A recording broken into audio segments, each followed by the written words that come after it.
Jadranko je želio čuti sve, iako je svakih nekoliko dana mogao preslušavati slične priče.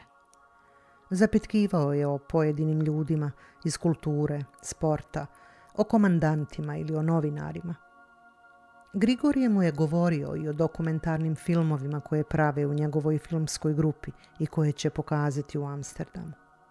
Dugo mu govori i o ratnom filmskom festivalu u Sarajevu, o Vanessa Redgrave, Jeremy Ironsu, koji nisu mogli doći jer im nisu dali da se ukrcaju na avion UN-a, o Bertoluciju koji je sarajevskoj publici poslao ličnu videoporuku i direkt iz montaže insert iz još nedovršenog Malog Bude, o flaši viskija koju im je donio Harvey Keitel, o Joan Baez koja je svirala sa sarajevskim muzičarima, o pozorišnim predstavama i o Susan Sontag i čekanju Godoa, o Eni Libovic koja ih je slikala za Vanity Fair.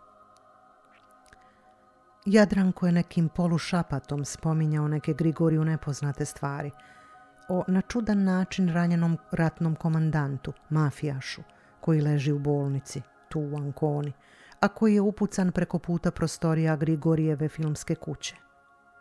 Jadranko govori i o Juki Prazini i zagonetnim sudbinama njegovih ljudi. Jednu je priču nadovezivao na drugu.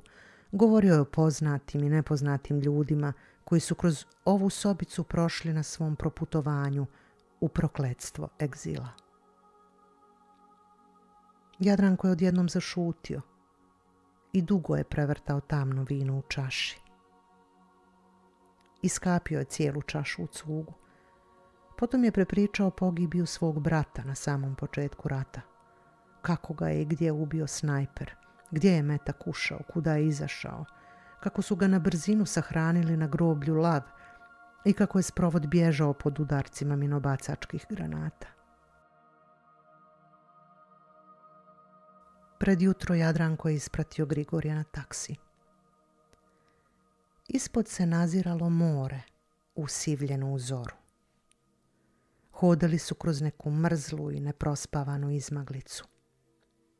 Farovi taksija koji su prilazili škiljili su kroz bjelinu vodene pare. Grigor je ušao u automobil da hvata voz ka vječnom gradu.